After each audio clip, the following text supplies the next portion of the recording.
ग्वालियर के घर में रोटी थी, लेकिन सब्जी नहीं थी और यही सब्जी पुलिस का सुराग बन गई। जी हां, मां बेटी के डबल मर्डर केस में पुलिस ने सब्जी से आरोपियों तक पहुंचने का उसे पूरे का पूरा अर्थ बना लिया। इस मामले को पुलिस ने खुलासा कर दिया है। मां बेटी ने जिस युवक को कुछ दिन पहले नौकरी से निकाला था, उसने बदला लेने के लिए 3 दोस्तों के साथ हत्या की प्लानिंग की।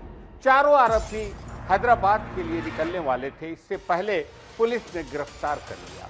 देखिए इस रिपोर्ट में कैसे सब्जी से सुराग निकालकर आरोपियों तक पहुंच गई पुलिस।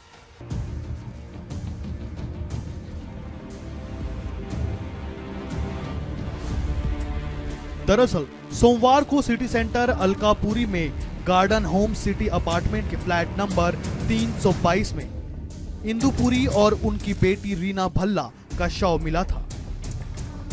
इंदुपुरी और उनकी बेटी रीना भल्ला का शव मिला था। सीसीटीवी फुटेज में 2 संदिग्ध नजर आए थे।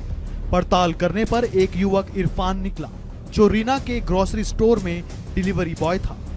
हिसाब में गड़बड़ी करने पर इरफान को रीना ने नौकरी से निकाल दिया था। इरफान गोहद का रहने वाला है। वह लंबे समय तक रीना के ग्रोसरी स्टोर में काम कर चुका था, इसलिए उसे पता था कि घर का दरवाजा हमेशा खुला रहता है और घर में जेवर कैश रखे रहते हैं। उसने दोस्त अंकुल झा से बात की, फिर हैदराबाद में काम करने वाले 2 अन्य दोस्तों प्रमोद माथुर और छोटू राणा को बुलाया। चारों ग्वालियर में बस स्टैंड पर मिले और फिर गार्डन होम्स पहुंच गए। सबसे पहले इरफान घर में घुसा, फिर बाकी आरोपी अंदर गए। पहले इंदुपुरी का मुंह दबाया और घर में रखा सामान उठाने लगे। इतने में रीना घर पहुंच गई। इरफान ने उसका भी मुंह दबा दिया।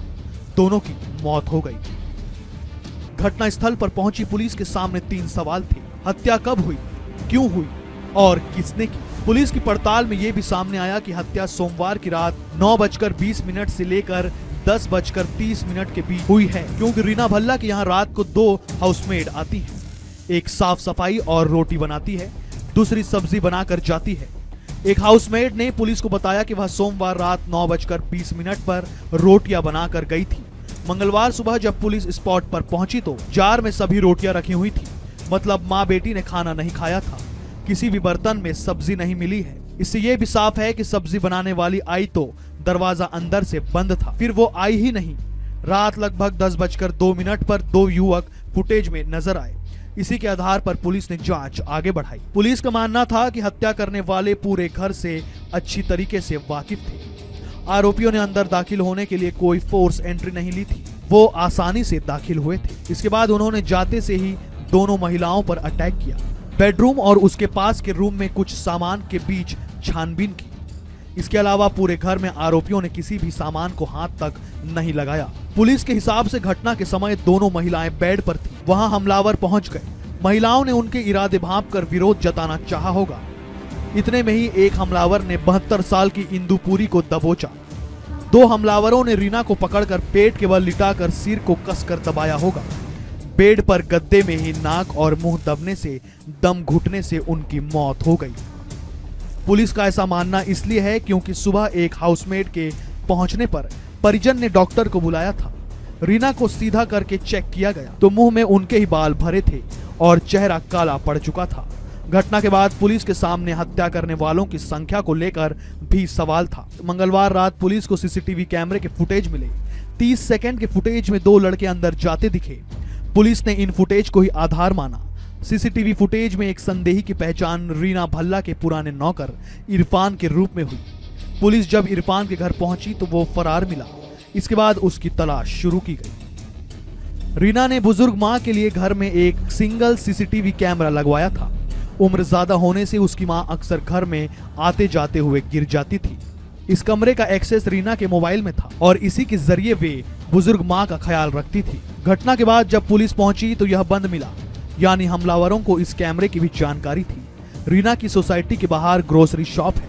आसपास की टाउनशिप और मल्टी में उनके यहाँ से ही ग्रोसरी डिलीवरी की जाती है। शॉप तो वह शाम को जल्दी बंद कर देती थी, लेकिन घर से होम डिलीवरी जारी रहती थी। इस वजह से उनके फ्लैट के दरवाजे दिन भर खुले रहते थे।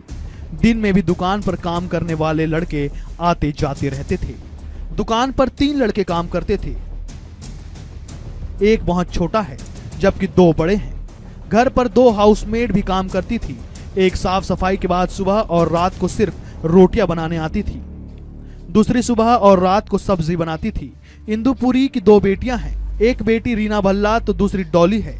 डॉली पास में ही रहती है।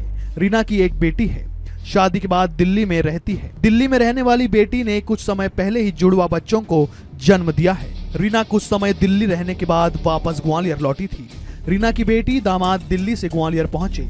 इसके बाद मंगलवार को रीना और उनकी मां इंदु का अंतिम संस्कार ग्वालियर में ही किया गया। DN news plus desk report, Madhya Pradesh, Chhattisgarh.